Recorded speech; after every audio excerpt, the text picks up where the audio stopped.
দরকারি পণ্যের চাহিদা বেশি, হামজার মার্কেট ভ্যালুটা এখন তেমনই। লেস্টার সিটির জন্য হামজা গুরুত্বপূর্ণ ব্যক্তি তো বটেই, রেক্সামের জন্যও হামজা চৌধুরী নামটা এখন আলাদা গুরুত্ব বহন করে।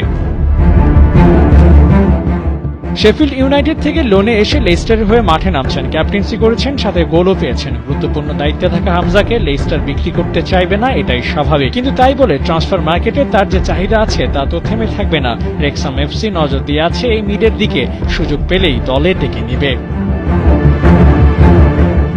তবে ডাক আসলেই যে চলে যাবেন কিংবা সহজেই যেতে দিবে লেস্টার সিটি, এমনটা ভাবাও বোধহয় ভুল। কারণ এই তারকা লেস্টারে আছেন সেই 2017 সাল থেকে। বিভিন্ন সময় তাকে লোনেও দিয়েছিল ইংলিশ প্রিমিয়ার লিগের ক্লাবটি। তাই বিক্রি যদি করতেই হয় তাহলে টাকা তথা ইউরোর সংখ্যাটাই হবে মুখ্য। কত মিলিয়ন ইউরো লেস্টার চাচ্ছে আর রেক্সাম দিবে, সেটিরও একটা বোঝাপড়া হবে এই কেনা বেচায়। যদিও এখানে লাভটা হবে হামজা চৌধুরীর। লেস্টার ইন ফিউচার প্রিমিয়ার লিগে খেললে আরও একবার ইপিএল খেলার অভিজ্ঞতা হবে। আর যদি রেক্সামে যোগ দেন তাহলে মোটা অঙ্কের বেতন পাবেন, কিন্তু প্রিমিয়ার লিগে খেলার গ্যারান্টি নেই বললেই চলে। তবে দুই দিকেই হামজার লাভ, একদিকে অর্থ আর একদিকে খেলার সুযোগ। তাই দুই ক্লাবের মধ্যে যে সিদ্ধান্তই আসুক না কেন তা নির্দ্বিধায় মেনে নিতে পারেন বাংলাদেশের এই মিডফিল্ডার।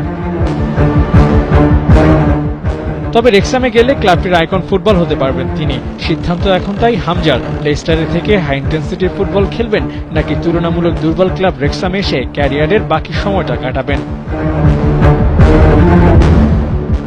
আবু নাঈম, ৭১।